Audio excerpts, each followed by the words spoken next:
Well, Scotty, congratulations. A great appointment for the Crows women. Tell us about the role.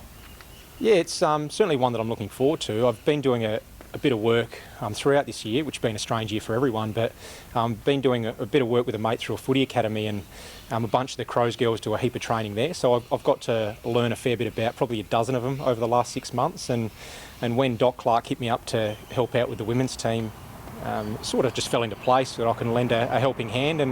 And the girls really pride themselves on working hard and getting better and growing their own games. And I suppose if I can go back to the club that I spent so many years at and contribute a little bit to that, why not? And like you said, it's a part-time role. It's not a full-time role, is it? It's very much sort of just a twice a week type. Yeah, it is. It's one night a week, and like I said, if I can give back a little bit and help educate the girls and better their own games in some extent, beautiful. But myself and Tom Lynch, who's obviously still a current player at the footy club, we're going to help out part-time and hopefully get the girls a little bit better. What else are you doing with your time? Yeah, it's been one of those strange years. Obviously, early in the season, or back in March, I think it was now, parted ways with Port Adelaide, which I love my 2.5 years it was there in the end.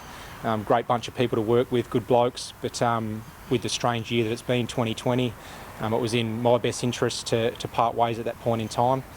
And then just been doing my own stuff, been doing a bit of PT stuff myself, some footy coaching with some young kids, and as I said, helped out a mate with a footy academy at Aruda, which has been really good. It's a great program for kids to come and learn and better their own footy and other sports as well. I was going to ask you about Port Adelaide. Obviously, some good times there. You would have learned a lot, I'm sure, from Kenny and the team. Was it all okay? You're on good terms, and that's just 2020? Yeah, on really good terms, to be honest. It was one of those scenarios where I was out of contract at the end of this season, and at that point in time, anyone that was out of contract, given the change in landscape in coaching departments, couldn't guarantee anything beyond this season. So it was in my best interest, as I said before, to part ways in and get on with things and go from there. So given that, would you like to get back into the cut and thrust of full-time assistant, or it's not something you're thinking about at the moment? Yeah, look, it's something I'll think about going forward, but right now this is a good fit and it keeps my foot in the water when it comes to footy, which is nice. It's nice to have some involvement in a game that gave me so much joy over a long period of time, and to do it at a club with a up-and-coming bunch of young women that, what have they been around 4 years now, I think, the AFLW. So, and watching them improve year after year has been great. And as I said, working with a bunch of girls the last 6 months that want to get better, it's a good fit for me right now.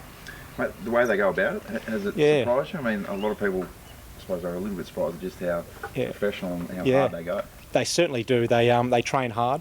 They pride themselves on getting better, and the beautiful part about it is some of them don't have a huge background in football, so they're all ears when it comes to gaining information and soaking up all the knowledge you can give them.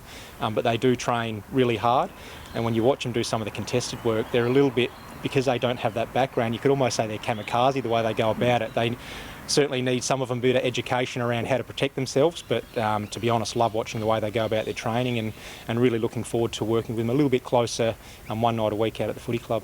I know it's obviously early, but feedback, how do the girls go with feedback versus the guys, obviously? Yeah. Two very different entities. Yeah, well, it's different, and a lot of them are just starting out. Some of them have grown up with a footy background, but others, as you've seen in numerous clubs, have got a different sporting background where they've now jumped onto the football. And the beautiful part about that is they can upskill themselves quite quickly, but yeah, they want to soak up all the knowledge and information they can. They do train hard. Now, it's quite different to the men's game at the moment, but given time, they'll certainly get a lot better. They've got a good list to work with too, the Crows, at the moment.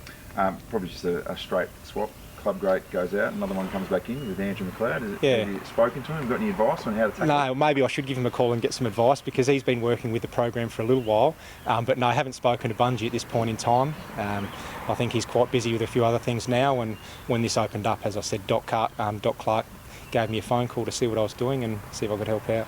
And what are you doing? Are you going to work more with the midfielders or just everyone? Yeah, well, it'll be everyone, but I certainly will work closely with the midfield, trying to educate the girls around that part of the game, and we'll go from there. And as I said, Tommy Lynch will work quite closely with me as well, both in part-time roles, and he's certainly got a wealth of knowledge that he can pass on to the girls as well. And just tell us, you're a favourite son, you're a legend of the club, more than 250 games. What's it going to be like to walk back through the doors?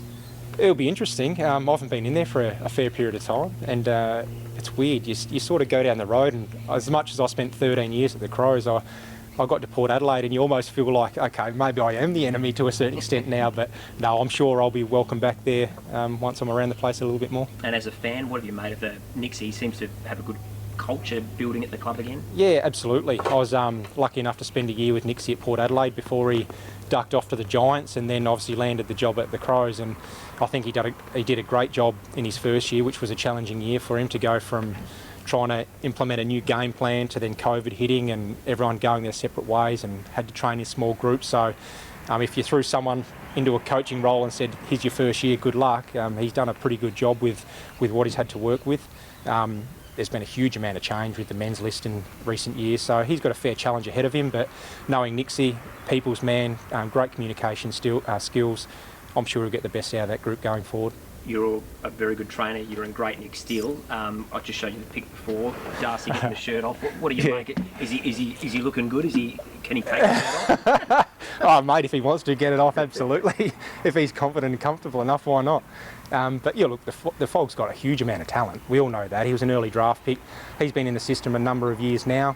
Where he's going to play his best footy, I'm not sure. I've always watched from afar, so I don't know enough about him to have an accurate gauge on that, but I'm sure once he gets himself fit, you showed me the photo, he looks like he's in pretty reasonable nick at the moment. It'd be great to see him cement himself and play some really solid footy for the club. Mate, just on the future, I mean, you sort of touched on it before, but the back end of the season, obviously, some good results. Yeah. Do you look at, as a past grade, do you look at the club with interest now, and does the future look bright? Yeah, look, I've always kept a close eye, even when I was working down at Port Adelaide as a coach. I've kept a really close eye on the Crows and how they've been tracking along. I just touched on the fact there's been a huge amount of change with their list, and they've lost some experience and some strong bodies and a bit of maturity out of their team, but I don't know enough about the young guys at the moment that are coming through, but the hard part for me is they've lost some guys that I really like watching play, and I think they offered a lot to the club and the sort of guys that you probably need in your team. And obviously the latest one being Brad Crouch going to St Kilda. Good luck to him. I wish him all the best because I really love Crouching the way he goes about it. But I think personally they'll miss him. I wish he was still around the place, but it's not to be. But they'll just have to manage with what they've got going forward now, and I hope they've just got enough experience to guide these young guys through the right way.